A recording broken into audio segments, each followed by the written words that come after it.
Indian foreign policy की बात करते हैं। किसने क्या कंट्रीब्यूशन दिया इंडियन फॉरेन पॉलिसी में, from Nehru till prime minister Modi.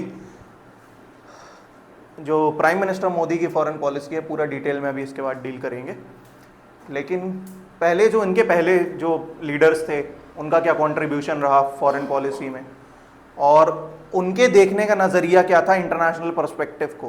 पहली चीज़ तो ये, तो थोड़ा सा फ्लैशबैक में पीछे जाते हैं कि 1947 का टाइम है और देश नया नया आज़ाद हुआ है, और देश नया नया आज़ाद हुआ है उसके पहले क्या हो चुका है ऑलरेडी, वर्ल्ड वॉर 2, जिसमें 2 पावर ब्लॉक्स निकल कर आए हैं। पहला है यूएसएसआर, दूसरा है यूएसए। ये 2 पावर ब्लॉक्स निकल कर आए हैं after the end of second world war, और उसी टाइम पे हम क्या हुए हैं, फ्रीडम मिली हमको किससे, ब्रिटिश कॉलोनी से। अब अगर इस ब्लॉक की बात करूं तो क्या है ये, कैपिटलिस्ट। इसकी बात करूं तो मैं क्या है, कम्युनिस्ट या सोशलिस्ट, कुछ भी कह सकते हैं।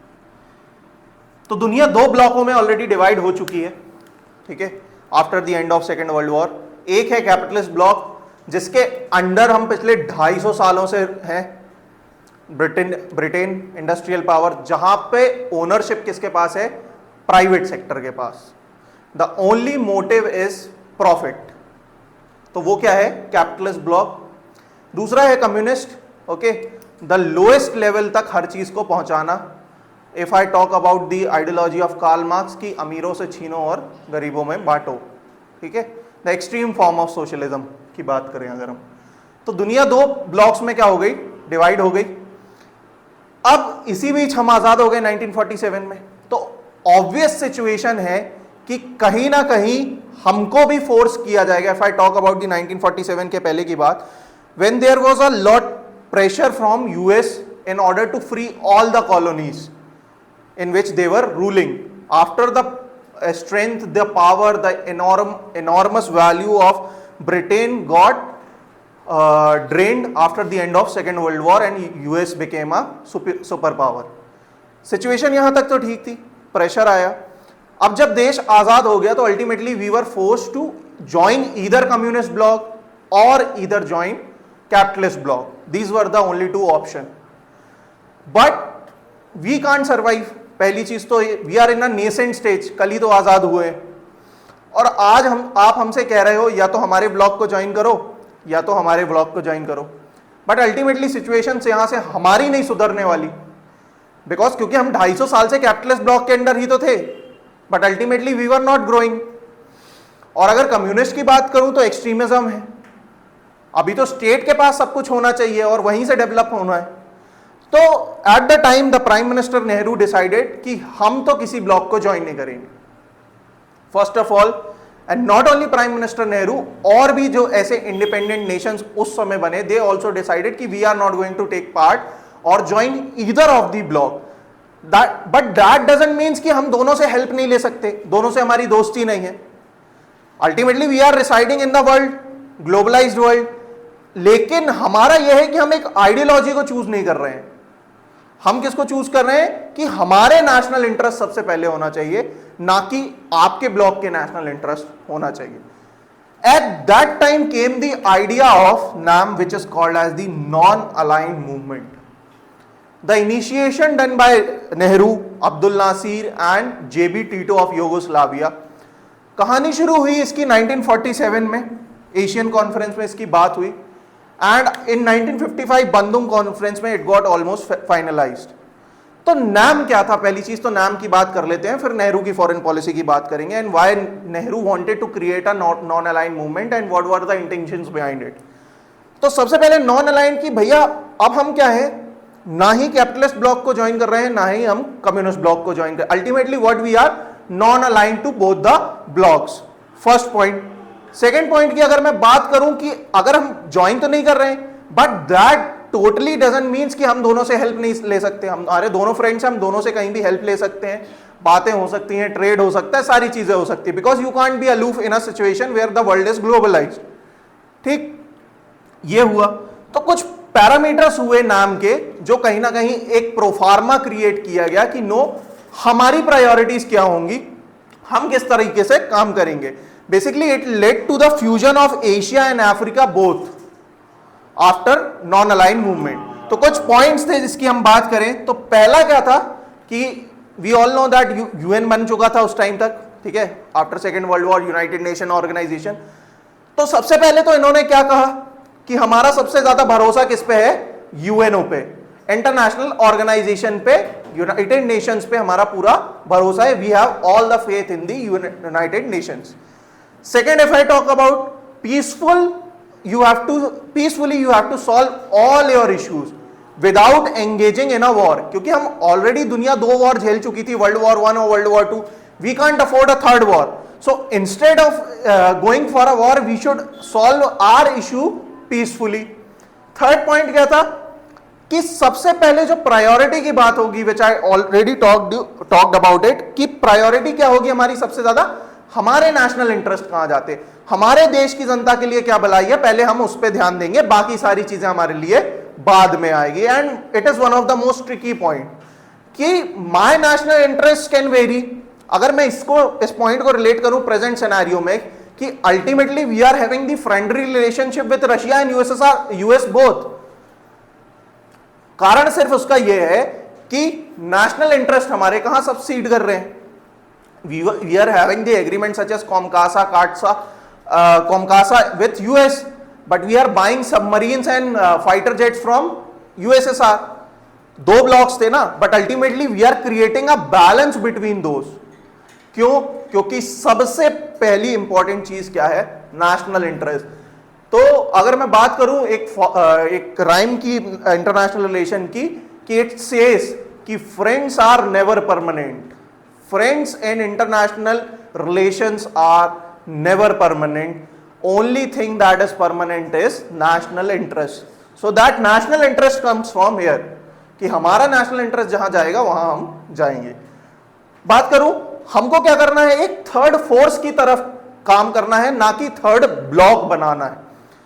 भाई 2 ब्लॉक ऑलरेडी बन गए हैं, कम्युनिस्ट कैपिटलिस्ट, तो हमको थर्ड फोर्स की तरफ काम करना है जो दोनों तरफ बैलेंस रहे, दोनों के बेनिफिट के लिए और अपने लिए बेनिफिट का रहे। अल्टीमेटली तीसरा ब्लॉक नहीं बना लेना है जैसा दुनिया को तीसरी तरफ ले जाना है, और अल्टीमेटली एक वॉर ट्रायंगुलर लाइक स्ट्रक्चर बना देना है कि अब पहले 2 ब्लॉक थे अब 3 ब्लॉक हो गए। But this was not the intention, only intention was act like a force not like a block. उसके बाद करें कि एक डिस्टिंक्ट आइडेंटिटी आपकी होना चाहिए, ठीक है, ऐसा ना हो कहीं आप मिक्स हो जाएं, ठीक है, you have your distinct identity and you can work accordingly. See अभी तक चलता रहा, ठीक है, but there are certain questions in UPSC as well as in the international scenario also कि इज नाम स्टिल रिलेवेंट और नॉट। Okay, keeping in mind the agreements taken place by the government of India with USA, with USSR, the long standing military agreements and other agreements. So it's been questioned from the side of the international relations and the media also, and it has been asked in UPSC also ki is NAM still relevant? Okay, so this question needs to be answered by you after we read the India USSR relation or India Russia relations and the India US relations. Okay, so this was all about NAM, which was the idea of Jawaharlal Nehru, one of the most enlightened prime minister of that time. तो ये उसके points है जिस basis पे काम कर रहा था। सिचुएशन कहां से स्टार्ट हुई, 1947 से, बना 1955 and the so on things kept on going. That's it. Now let's talk about the foreign policy of Jawaharlal Nehru, कि यहां जब इतना ज्यादा वो फोकस कर रहे हैं तो अल्टीमेटली समथिंग और the other thing must be having. Okay, first let's talk about Nehru. If you might be knowing that before independence also Nehru traveled to Russia for seeing how the prestige and the economic prosperousness was there in Russia. तो जब वो वहां गए तो उन्होंने देखा क्या, heavy industries का डेवलपमेंट बहुत ज्यादा large scale, socialism, ownership was with the government, ठीक है, तो इतनी ज्यादा प्रॉस्परनेस, तो उन्होंने सोचा कि नहीं ये भी यहाँ इंडिया में हो सकती है, because ultimately we have a large chunk of population in which we are not able to provide to private sector because we are ultimately under the rule of 250 years under a private sector only. ठीक है, तो हम क्या कर सकते हैं, सबसे पहले तो प्रॉस्परनेस लाने के लिए इंडस्ट्रियलाइजेशन कर सकते हैं, और इंडस्ट्रियलाइजेशन के लिए हम हेल्प लेंगे, ऑब्वियसली लेंगे, जहां जो डेवलप्ड है वहां से, पहली चीज। दूसरी जो फॉरेन पॉलिसी का बहुत इंपॉर्टेंट इनिशिएटिव था वो क्या था, potential of India as great power as we have seen in the case of NAM, कि खुद से इनिशिएटिव लेना ultimately. And if I talk about NAM and if I talk about the present scenario in which the Prime Minister Modi was traveling to Ukraine for peace talks in order to stop war, the recognition of India as a mediator or a global power is being seen after 75-76 years of independence. So there must be some kind of if I talk about the golden chariot kind of a thing in Indian foreign policy, which is allowing a country like India to mediate between a superpower like Russia, US and the other countries as well. ठीक है, तो सबसे second point क्या था prime minister Nehru की foreign policy का, potential of India as great power, and first the industrialisation. 5 बहुत famous point है प्राइम मिनिस्टर नेहरू के, which are being criticized also to some extent to after the China attack to India. There were 5 principle which is called as the 5 Panchsheel points of Prime Minister Nehru which he took. So being क्या होता है ना, जब आपका देश आजाद होता है तो आप सोचते हो जिस तरीके से अल्टीमेटली, तो we can't afford a war in a scenario like 1947, but we have to face war approximate 3-4 times. Pakistan China liberation war. So at that time what was the thinking of Nehru was कि 5 Panchsheel agreement which says first is the peaceful coexistence, कि भाई साहब आप भी रह रहे हैं रहिए, हम भी रह रहे हैं रहिए, बराबरी से रहते हैं, हम एक दूसरे को क्या नहीं कर सकते, डिस्टर्ब नहीं करते, अपना वर्चस्व बढ़ाइए, हम अपना वर्चस्व बढ़ाते हैं। ठीक है, तो पहला क्या है, peaceful coexisting. Second, non aggression. Non aggression मतलब हम सामने से अटैक नहीं करेंगे, आप सामने से हमको क्या नहीं करो, अटैक नहीं करो, but ultimately we are seeing the failure of this policy. Non interference, if I talk about the present scenario of Bangladesh, it's not totally valid but points are still relevant. Equality and mutual benefits, की बराबरी दी जाए, the demand which we are asking for equality in the international scenario still runs.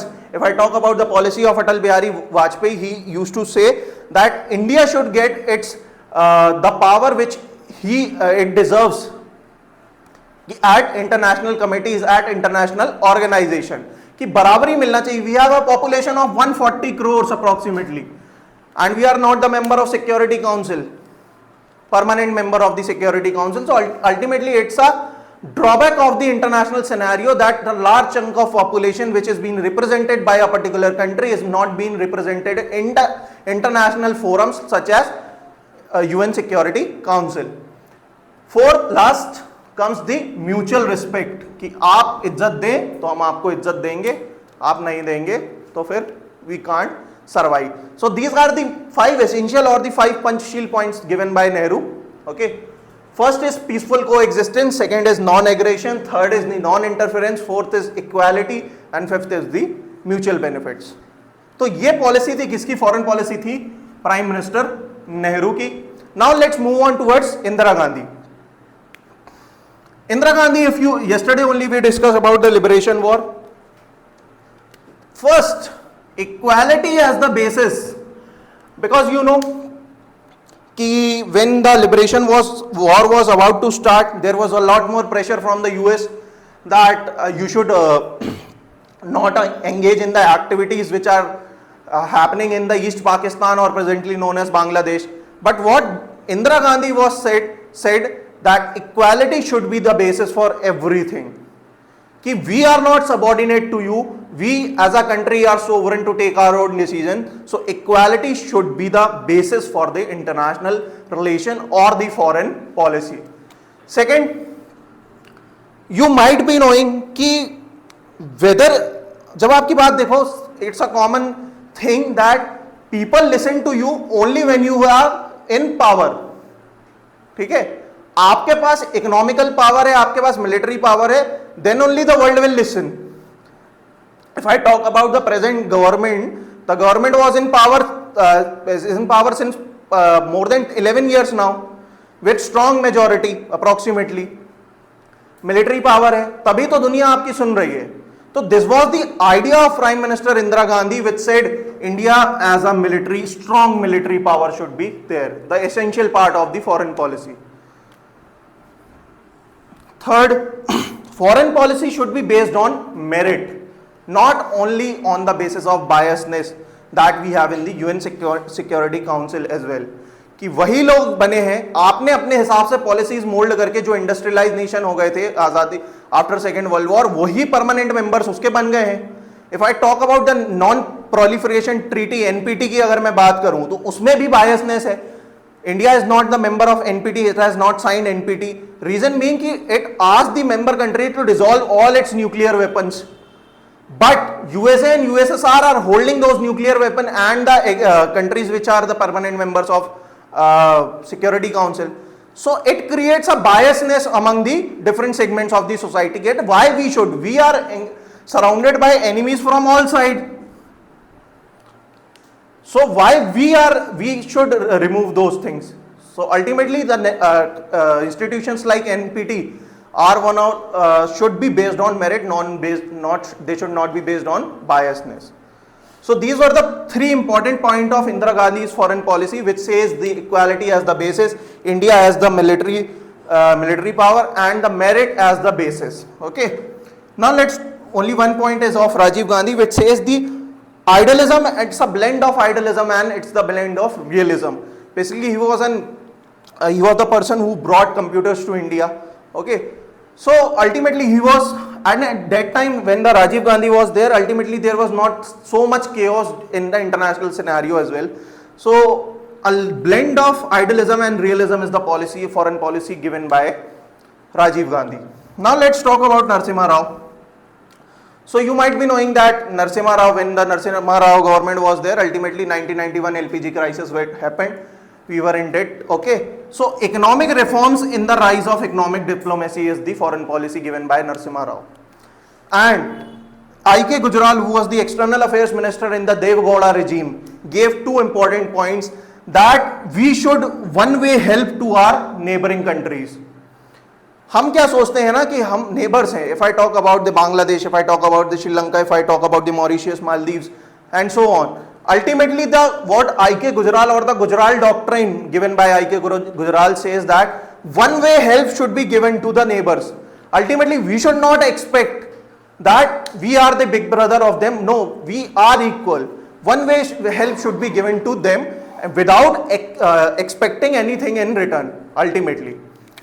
Second, neighborhood policy of government of India is the extension of Gujral doctrine or one-way policy of I.K. Gujral. The present government, which is using the neighborhood first policy, is the extension of Gujral doctrine, which was given by I.K. Gujral, the external affairs minister in the Deve Gowda regime. Okay? Next, moving on to Atal Bihari Vajpayee. Now, agar मैं बात करूं, the government is same, the BJP government and the Atal Bihari Vajpayee government, both are BJP governments. देखने की चीजें आपको यहां visible हो जाएंगी, and the same things would be repeated in the Prime Minister Modi's policy in a more entangled way, in a more broad perspective. So Atal Bihari Vajpayee's foreign policy says कि we should have a rightful position in international relations and committee. And if I talk about the present government position in international scenario, India is getting such position as the idea comes from the Atal Bihari Vajpayee, at that time the BJP government, which says that India requires or deserves the rightful position in the international relations or the committees given by international organizations. Second, Indian diaspora as a brand ambassador. You might be knowing, you might be seeing whenever the Prime Minister Modi visits to any country for any particular diplomatic visit, he makes sure to have an interaction with the Indian diaspora residing on that particular country. Reason being, they are the actual brand ambassador of India's foreign policy. Ultimately, if I talk about the recent presidential elections in US, the large scale population or the vote bank is from the Indian diaspora itself. So they are one of the most important lobbies in the European countries as well as the America. So they should act as a brand ambassador, and there are multiple benefits which we are ultimately reaping. The connection which we are creating with the Indian diaspora, because at some point of time the Indian diaspora residing in the foreign has been cut off from the mainline. But after some initiatives taken and the importance which they have for our country to get some benefits, is the making them as the brand ambassador for the particular international relations. And that is the present example which Prime Minister Modi does every time he visits to any country. He makes sure that he has an interaction with the foreign diaspora or the Indian diaspora residing on that particular country. Okay. Now let's talk about the Manmohan Singh foreign policy. Development, diplomacy and energy. Because we were in the crisis, he was the finance minister at that time when the 1991 LPG crisis came. हमको energy की कमी हो गई थी. We were not having the money to buy the oil or the crude oil we can say. Now what the importance, यहाँ हमने क्या देखा, Indian diaspora का influence. Now we are focusing on people to people ties, because that's the strongest bond. Okay, if I talk about the present India and Israel relation, we have people to people ties. If I talk about present India and West Asia relation, we have people to people ties. That is one of the most important segment of the foreign policy. Okay, this was given by Manmohan Singh regime. And the West Asia tie, I already talked about. The West Asia relations were focused more during the time of foreign Prime Minister Manmohan Singh regime. So ultimately, in a broad way, we have explained, we have learned about the foreign policies which were most important from the time of Nehru till Prime Minister Manmohan Singh. The most special, the most discussed, the most elaborated foreign policy which we are going to do is with the Prime Minister Modi's foreign policy, which is ultimately the center of the core nowadays. The diplomacy which our external affairs minister S. Jaishankar plays a vital role in providing the information and the collaboration with the Indian diaspora, keeping in mind the own interest and the national interest at the first priority, keeping aside all the pressure groups or the European powers or the other interests. Only the thing which he ensures is that the national interest of a particular country should be kept at the top. So we are now next going to discuss about the Prime Minister Modi's foreign policy after this.